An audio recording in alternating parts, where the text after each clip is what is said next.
So if that's not cool to start with, I don't know what is. But there's more.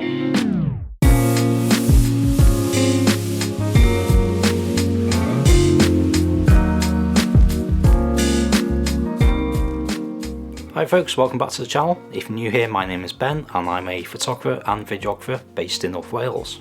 So if you're a photographer, there's probably a good chance that you've used filters before. Especially if you're into landscape photography, there's a very good chance that you've used square 100mm filters before. And if you used 100mm filters before, there's probably a very good chance that you've owned Lee filters. For whatever reason, they just seem to be the main brand that everyone goes straight to as soon as they start looking for filters, myself included. That's exactly what I did. The first filter set that I bought was the Lee foundation kit with the big stopper 10 stop ND filter and a few grad filters as well, and they were great, they did the job. But then I came across another brand from Wales. Thinking about it, the branding does kind of give it away that it's a Welsh company, but not many people actually seem to realise that. So it must be probably 3 years ago now, I picked up the Formatt Hitech Firecrest 100mm filter system, and one of the main reasons that I went for it was because during some of my long exposure photography experiments with the Lee filters, I'd been experiencing light leak. Back then I was shooting on DSLR, so one factor of that was that light was actually coming in through the viewfinder and hitting the sensor. I did a video, one of my very first videos, all about that, how to stop it. But also you can get light seeping in between your filters and bouncing around, reflecting and causing havoc, really. As it happens, that's actually quite hard to replicate for video examples, so I don't have examples. But what the Firecrest system offered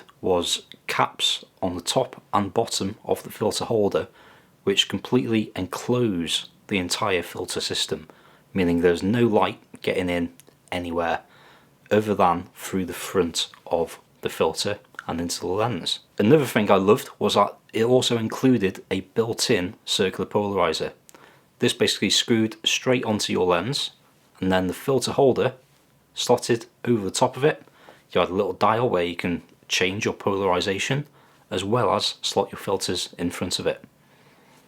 Perfect. Now fast forward 3 years later, and I've just been given the Mark II Firecrest 100mm filter holder to have a play with. This is actually through a mate of mine, Chris, who runs Eastwood Media. You may have seen me go on his drone tutorial course, but Formatt Hitech actually sent him this kit to have a play with because they're aiming for not only photographers but videographers to start using these filter holders, and I can sort of see why. I'm also right now shooting with a prototype filter, which I'll get to later. So a few key aspects about this filter system. Just like the original, this still houses the industry standard 100mm square filters, as well as longer graduated filters such as 100 by 150. This new kit also houses a built-in circular polarizer, although this one is 86mm as opposed to the 82mm of the original.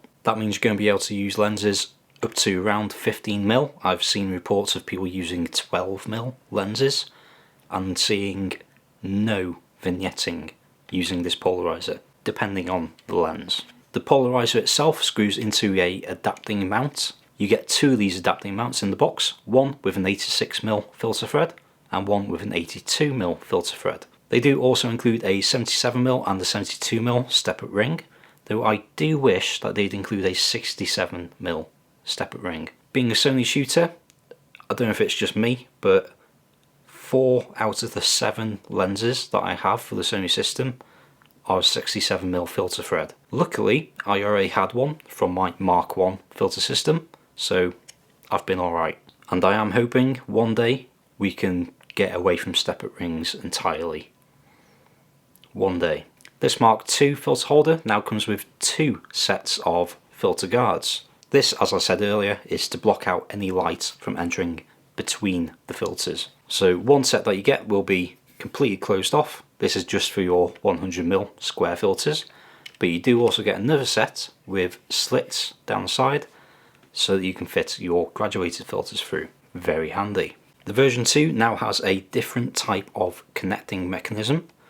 It's exactly the same where you screw your polarizer straight onto the front of the lens. The difference being that on the Mark 1 you had a bit of a snap clasp, so it just snapped straight into place. On the Mark 2 you now have a thumb screw. This is definitely more secure than the snap clasp version, but to be fair, I never had any issue of the snap clasp unsnap clasping. The holder itself is made of aircraft grade aluminium, and it's also anodized as well. This also means that the nice black colour does help cut out some of that light that might be bouncing around in there, as well as stopping it from corroding. In the pack you do also get another set of these rails, so you can actually slot 3 filters in rather than just 2. But that does mean that will be too thick to get the guards on. It's nice to know that you can use 3 filters if you need to. So this is all great, but what makes this better for video shooting? Well, to start off, this is actually a fair bit lighter than the Mark 1.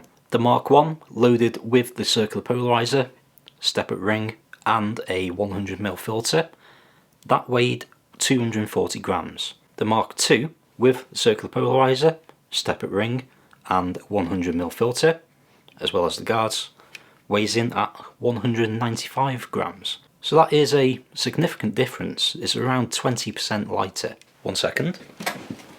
So one thing that means, being that bit lighter, is that you can actually now quite happily fly this filter system on a gimbal. I use the Xeon Weebill S gimbal, and if we just switch this on here,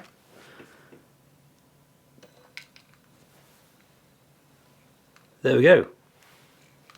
Works perfectly. As long as you balance it properly, it's fine. And the Weebill S, it's not by any means the strongest 3-axis gimbal in the world. You might well be better off with the Ronin RSC2, whatever the latest one is. But this is the A7 III with the Tamron 17-28, and then with filters I've got the step-up ring, the circular polarizer and 2 ND filters attached, along with the guards as well. And it can handle it absolutely fine. No issues whatsoever.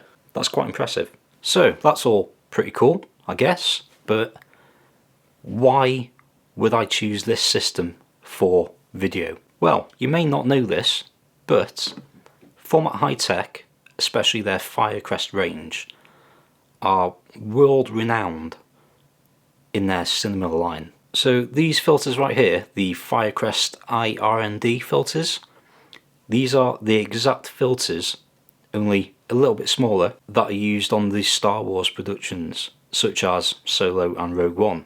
The very same pieces of glass made right here in Wales. So if that's not cool to start with, I don't know what is. But there's more.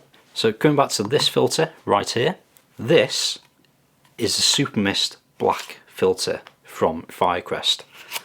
Until now, these have only been available in their cinema line. They're big old filters. So this filter right here, this is proof of concept really of where Firecrest, Formatt Hitech are going with this filter system. You're really not going to be using a Supermist filter in photography very much, I don't think, but in video this is a gorgeous effect. So I'll pop you back on. Now, you may not see much difference right now. Those lights in the background and stuff, they're not exactly particularly harsh lighting, but if you've got a harsh light, whether it's direct sun or reflections off the sun or just bright harsh lights in your scene, this is the kind of effect that it will give. Just take this little LED light for example. This is without the filter, and you can see it's quite harsh really, isn't it? Getting a bit of flare in, unavoidable. And now with the filter, look at that. Obviously this is a pretty extreme case really. You're probably not going to be using a light quite like this in whatever production you're making, but just look at that effect. It is gorgeous. Let's put it over here and look at the difference that makes.